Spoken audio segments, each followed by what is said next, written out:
Hurmatli yurtdoshlar, so'nggi vaqtlarda o'zini aloqa kompaniyasi operatori, bank, ichki ishlar organlari yoki xavfsizlik xizmati xodimi deb tanishtirib, firibgarlik yo'li bilan fuqarolarning bank kartalaridagi mablag'larni o'zlashtirish yuzasidan ichki ishlar organlariga ko'plab murojaatlar kelib tushmoqda.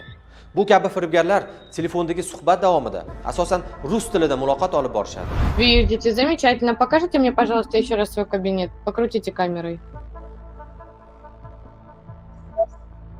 А почему у вас опять в кабинет дверь открыта? Я вас слушаю. Меня зовут Ужана Аскаровна. Я старший лейтенант милиции по Мирабадскому району ГУВД вас беспокоит. Да. В отдел милиции поступило вчера заявление, подделка документов указана. Вас беспокоит начальник Мирабадского органа внутренних дел.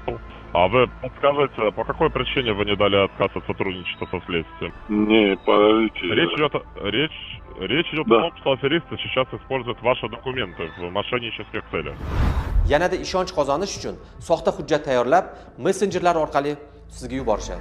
Firibgarlar o'zini tergovchi, profilaktika inspektori, boshqarma boshlig'i deb tanishtirishi yoki ochiq manbalardan foydalangan holda xodimlarning formali fotosuratlari bilan soxta akkauntlardan xabar yuborishlari mumkin. Esingizda bo'lsin, telefoningizga kelib tushgan turli APK virusli ilovalarni, hatto eng yaqin tanishingizdan kelgan bo'lsa ham aslo ochmang. Begona odamlardan siz kiberhujumga uchraganingiz va bank kartangiz xavf ostida ekanligi, operatsiyani to'xtatishni so'rab messenjerlardan kelayotgan audio va video qo'ng'iroqlarga ham umuman javob bermang. Agar siz soddalik qilib sizga aloqaga chiqqan odamni asli kimligini tekshirmasdan, ular so'ragan SMS kodni tasdiqlasangiz, firibgarlarga bank kartasining boshqaruvini topshirgan bo'lasiz. Oqibatda esa nomingizga onlayn kredit olish yoki qisqa muddatlarda kartangizdagi pullarni o'g'irlanishiga sharoit yaratib berasiz. Yodda tuting, bank yoki huquqni muhofaza qilish organi xodimi sizdan bank karta ma'lumotlarini so'rab qo'ng'iroq qilmaydi va shaxsiy ma'lumotlaringizni messenjerlar orqali tasdiqlashni hech qachon so'ramaydi. Hech bir davlat idorasi xodimi sizdan bank rekvizitlari yoki parollarni so'rashga haqqi ham yo'q.